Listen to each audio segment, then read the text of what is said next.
We have so little trust in the character of the people we elected that most of us wouldn't invite them into our own homes for dinner, let alone leave our children alone in their care. Yet we leave our country and our children's financial future alone in their care. Why? Common sense tells us this is national suicide. Open your eyes! These people are robbing us blind while turning our children against the principles and the values we cherish through indoctrination masked as education. They have set our house on fire and blocked the exits, all the while convincing us there's nothing to fear because they're the fire department. When will someone cry out with the truth? They are not our saviors. They are the arsonists. They're not rescuing our country. They're destroying it. To save ourselves from political and economic slavery, we must first admit what we already know. America has serious problems that transcend this economic crisis. We must also recognize and admit our critical role in helping create these problems. Finally, we must choose to live by our founding principles and rid ourselves of the poison of those who are proven to have broken the law. No one is above it.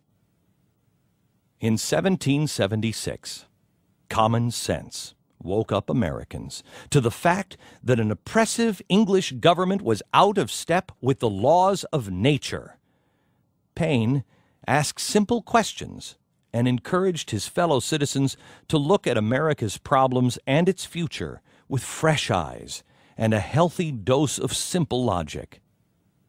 I humbly suggest that our government is once again out of step with the laws of nature. The government by, of, and for the people has been turned on its head. It is now a government by the government, of the government, and for the government. The people be damned.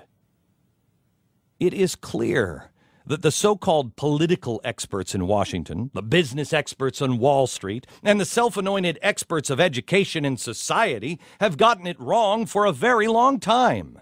They rely on their Ivy League educations, family connections, and misplaced egos instead of listening to the cab drivers, the mothers, or plumbers. They pay us lip service while stuffing their pockets with our money, content in their belief that the average Americans are just too dumb to ever notice. Thomas Paine wrote, "The cause of America is in great measure the cause of all mankind." Those words are as true today as they were then. America is a unique and special place that is a beacon of freedom for the entire world. Do you still believe that? If not, why not? If so, then do you truly think that freedom from tyranny, the cause of all mankind, is secure? History demands a clear answer. One response leads us to transnationalism and the end of American sovereignty, while the other leads us to a restoration of our liberty. But make no mistake, time is running out. We must answer the question and face the consequences, or our reckless apathy will answer it for us. This is not a question to be left to those in Washington. Most Americans don't know what they believe, or worse, they don't even have any idea how to decide if Washington's solutions are the right ones. We cry out, "Don't just stand there, do something!" But then we bemoan the result. Instead, common sense should compel us to ask, wait. Is there a bigger principle at risk by acting so quickly? In most cases, the answer is a resounding yes. Inaction is often the best course of action. Just doing something for political expediency may imperil the causes of liberty, capitalism, inventiveness, and the progressive principle of natural selection. Instead, let's do something, but let's make it the right thing. But that's the catch, isn't it? There is no one on television offering the right thing to do, whose advice you can accept unconditionally, and that includes me. That's why you've got to empower yourself. Find your own voice and rediscover our common principles and values.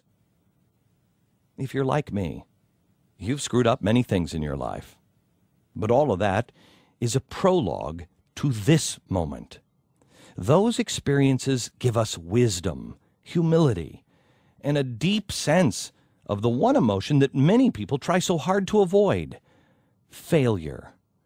But those of us who have failed understand that that is a necessary step in achieving success, a step that safety nets and bailouts attempt to take a shortcut around.